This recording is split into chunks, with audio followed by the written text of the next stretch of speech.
Hi everyone, you're with Music and Chat with Shirley Ong, and I wanted to do a post-visit recap, a short one, before I have my din-dins. I've checked myself into an inn in Massachusetts, about an hour's drive away from Berkeley itself. It's Friday night, and it is a popular site for a lot of people to visit, I suppose. So it was difficult to get accommodation a few days before, but this place here is wonderful and the people are lovely as well. Um, I wanted to give you an idea of how I executed today's events. So I left the Jersey Shore at 7:25 a.m. In anticipation of tedious traffic. I was warned that there'll be a lot of cars on the road, so I gave myself a little bit more leeway, and I left at 7:25, and I crossed New York and Connecticut before I got to Massachusetts. I've never driven this way before, so it was quite an adventure.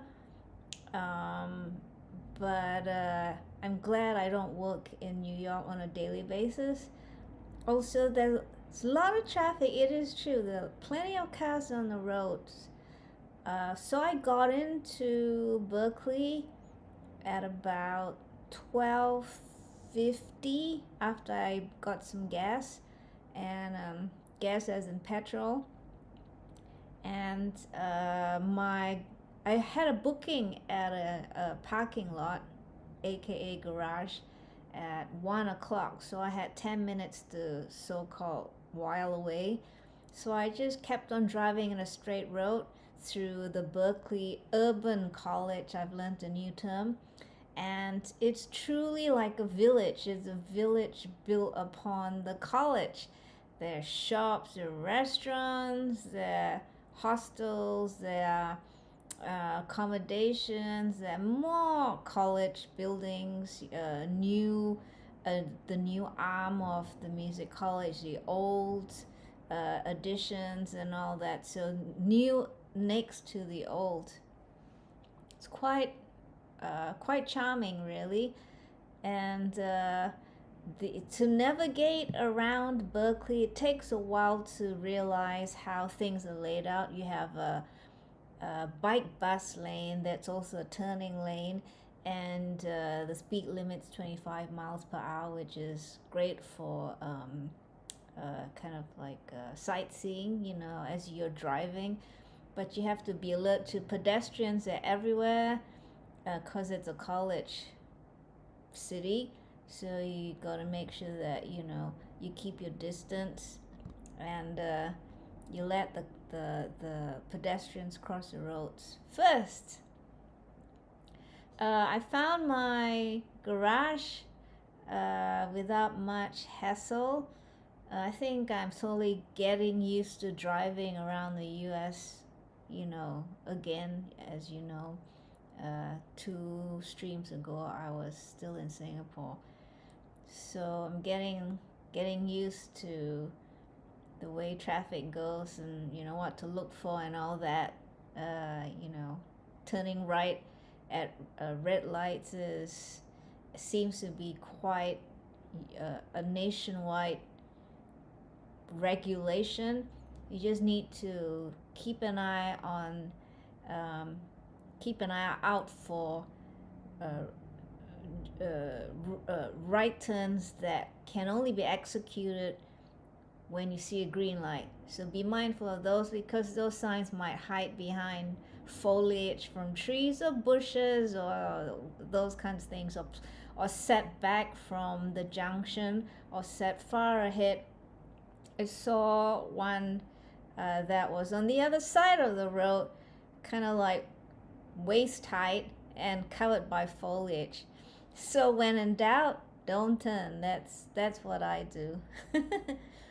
So when I got out, I thought, when I got into the garage, I thought, oh great, it's a sunny day. So I dragged my little carry-on with my theremin and my laptop my precious cargo, and I walked out the garage. Of course, I was on the third level, and the elevator wasn't working. So I had to walk down the stairs with my precious cargo in tow. And I got down to the street level and I saw the repairman. And I said to him, the elevator's not working. He said, nope, they're trying to fix it. So, so I then began my 9-10 minute walk dragging my precious cargo, and I realized it was drizzling. I had like a puffer jacket with a hoodie, so I kind of extended the hoodie and held it with my fingers, one hand extending the hoodie, the other hand dragging the carry-on. And I thought, please don't let it rain more heavily. But it kept a constant pitter-patter, but still, it was getting my jeans wet and my carry-on wet, and I was hoping it wouldn't get to my laptop and my theremin, which obviously it didn't, because I'm streaming to you with my laptop. And yeah, so I had to ask for directions, because again, this is a maze, truly a maze. The streets everywhere, the people everywhere, the buildings everywhere. If you're there, don't ever let it be your first time there to be at night, because it can get quite confusing. Thanks, Gary. Yeah, I was a little. I actually got there early. I was supposed to meet PC at 2, but I got there when I managed to find my way to where he said to meet him, or to call him from. Get to this address and call me, and I'll come down and get you, because you can't gain access by yourself. Someone's gonna let you in. So I found this building called PC, and we walked in, and there's a Berklee on-site. I think it's like an open house. They are executing this Berklee on-site today, so there are plenty of people everywhere being on guided tours and so on and so forth. You see, I hope you see some on the live stream. I noticed that I got disconnected twice on the live stream, or 3 times even, and I reconnected it, but I don't know if you'll actually see it in the live stream, which would be kind of a little sad, because we had the full tour from PC Alexander. So when I looked at the amount of time processed on the channel, it shows that 55 minutes of video had been processed, but when I clicked it, I only see 22 minutes so of video available. So I hope that perhaps YouTube is just taking its time to process the rest, or give us the 2 other bits in 2 separate bits, if you know what I mean. So when I got in, boys, when you're new to a place that's sprawling and has so much to offer, your eyes can only try to focus on the one thing, and your head's going, I want to see everything at once. Our good friend Bob Clearmountain was giving a presentation on Dolby Atmos, so PC and I nipped into the presentation for about 15 minutes before we got out of there. I wonder if I have a photo. I might have a photo, but I'm not sure. I guess it's okay to show it. Let me see if I can find it. 1 second.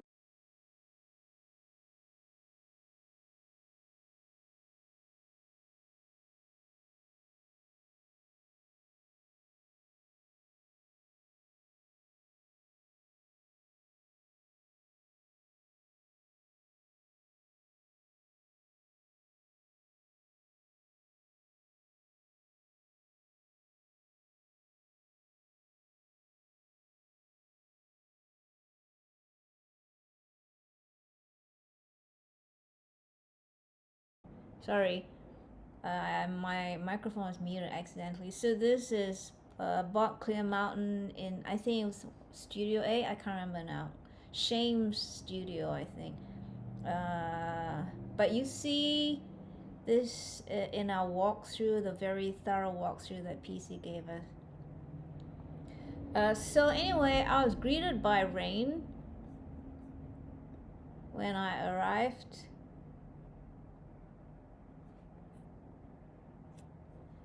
And that's how the college town looks like. It's gorgeous. There's some really old architecture and some really new architecture sitting side by side. And oops, here's a picture of the, you know, the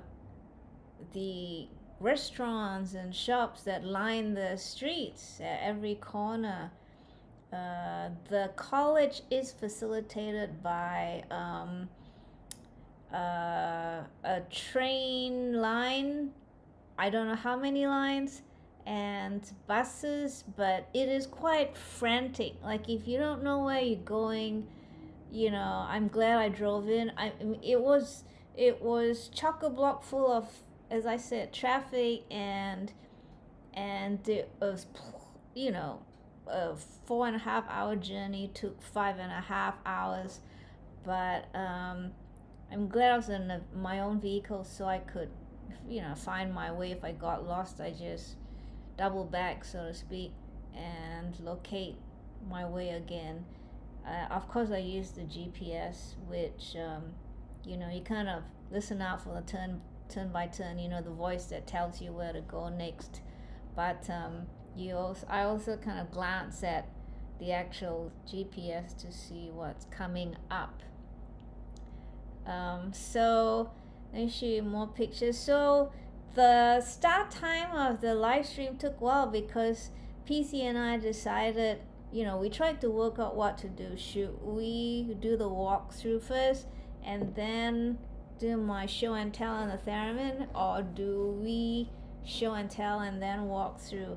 So I thought, well, we were already in the studio, so why don't we do the show and tell? And that's when I discovered that these super armor style mic stands in existence. They're super heavy, but they're built like, you know, bricks, or what's the phrase? You won't ever be able to chip them or ruin them. You see the microphone stand that I ended up using to mount the theremin on. As you know, my Etherwave standard is mounted on a mic stand. So I didn't consider that there would be other kinds of mic stands. I'm used to a particular style of mic stand, you know. So I'll show you more pictures. So that's me setting up. Oh, that's me. I'm gone backwards now. That's me setting up the, hey, my friends from the Netherlands. Oops. Hey, Dread Rat. So good to see you. It's so wonderful when you guys pop up. And Polycon's here too. Polycon. Hey, you. Of course, I want to say hi to Gary. I think I said hi to Gary earlier on. Always good to see you guys. I was wondering if I'd see you this evening because, you know, it is nighttime USA and morning Asia. Okay, back to more pictures. So, here's me again. That PC took of me hooking the theremin up to the Fender amp. And you see this microphone stand I'm talking about. Can you see it? It's like built like a tank. I haven't got the make and model of it, but I'll be curious to find out, you know, how much it costs and all that. It's just that it's terribly heavy. It's very, very, extremely heavy. So, but it works fantastically, you know. You have an adapter for it, and You just anyway, whoever designed it, I want to know. I did ask PC and he couldn't give me the make and model. Um, so PC was curious. You're snapping pictures of the theremin because I think he might want to show his students. But so you see some of the outboard gear behind the theremin, and I was showing him how the power's plugged in. Hence this picture. This is a picky of the two of us.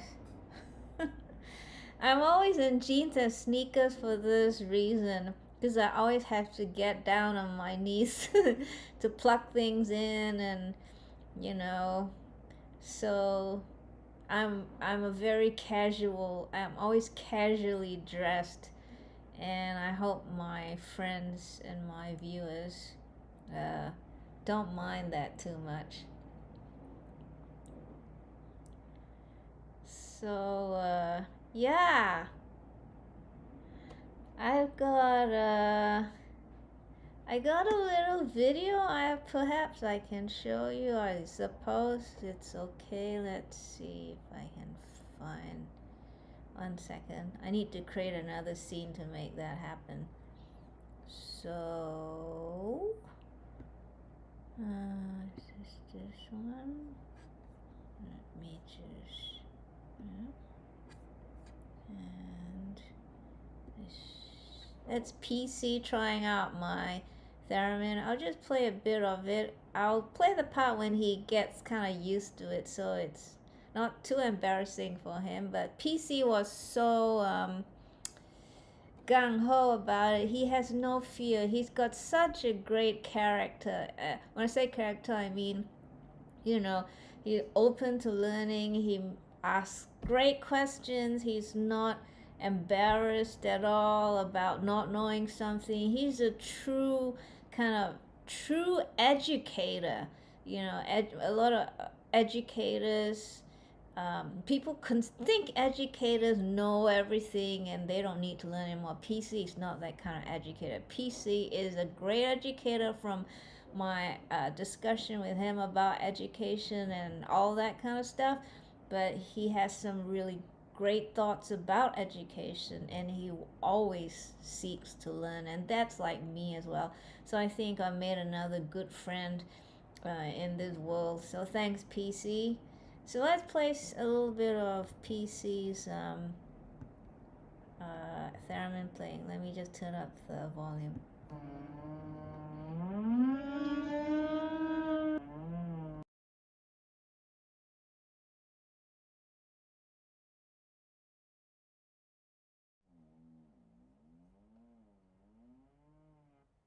Can you hear the video? Look, I don't seem to get the volume from the video. I'm not sure what's happening.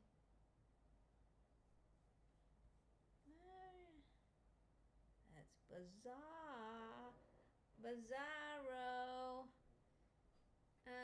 Gary, can you tell me if you're hearing volume from the video when I play it?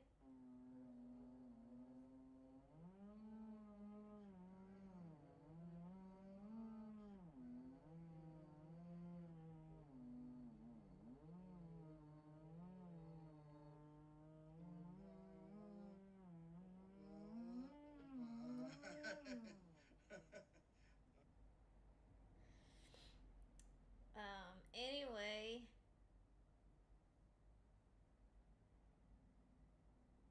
uh, my mic's still muted?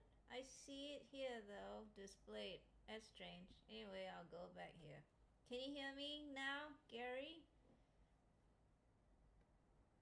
Shouldn't be muted. I see the audio level. Anyway, uh, it's on and off. Really? It comes on and off? I wonder if it's a Wi-Fi situation. Hmm. Yeah, the level is really low. I don't understand. Hold on.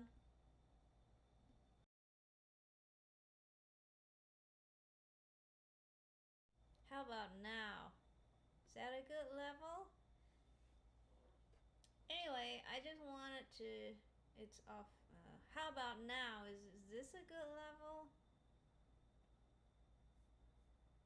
Testing 1 2 1 2 1 2. How about some hearts? Hearts. Testing 1 2 1 2. Testing 1 2. While I'm testing, I wanted to share what Dread Red Earth Dragon was sharing. Okay. It's probably. Sorry. So everyone, let me share what Dread Red Earth Dragon has to say about what he uses for his theremin. He uses a K&M mic stand. Yeah, I understand. Okay. Yeah, no, whatever they have at Berklee, it's solid, like real solid. As I said, it weighed a ton, figure of speech. It weighed a ton when I carried it. And also, it was to try and pull everything apart. You had latches and all kinds of ways. You can tell this was designed to be real uh, tolerant of being bashed around. Nothing was gonna break.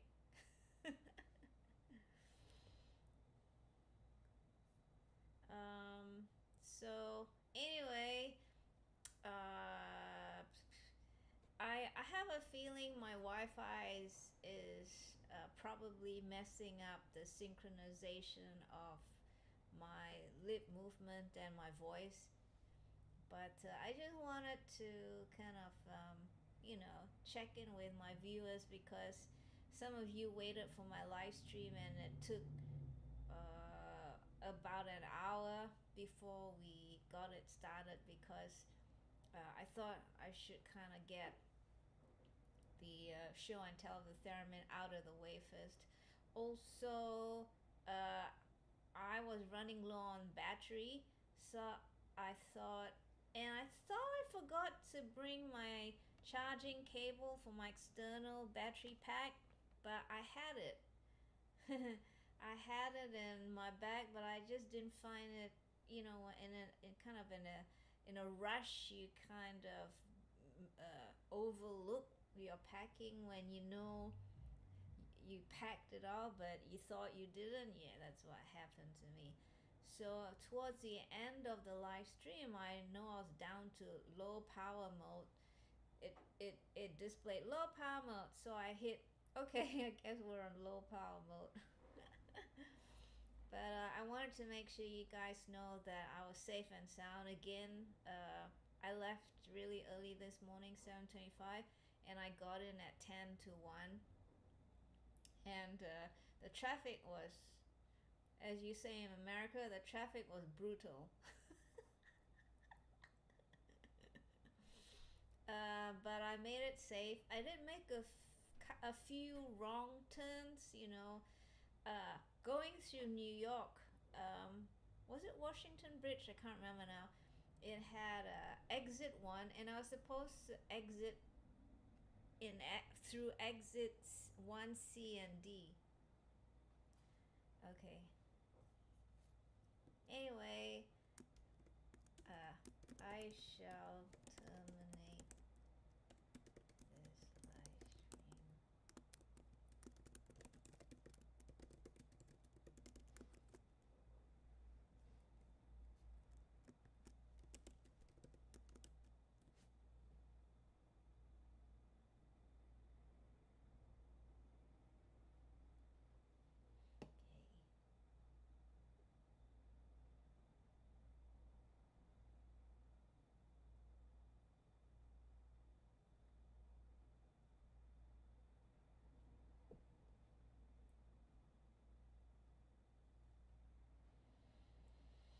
I'm gonna say good night.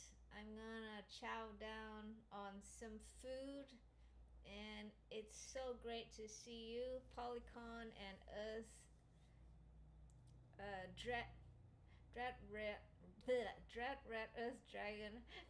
Your name makes me tongue tied. Dread Red Earth Dragon and Polycon and Gary. So good to see you.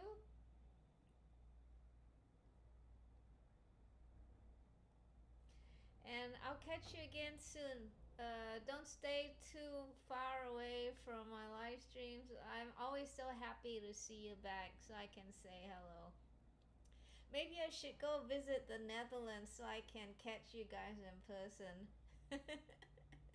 But I wish you good night or good day, and I'll see you in the next live stream, okay?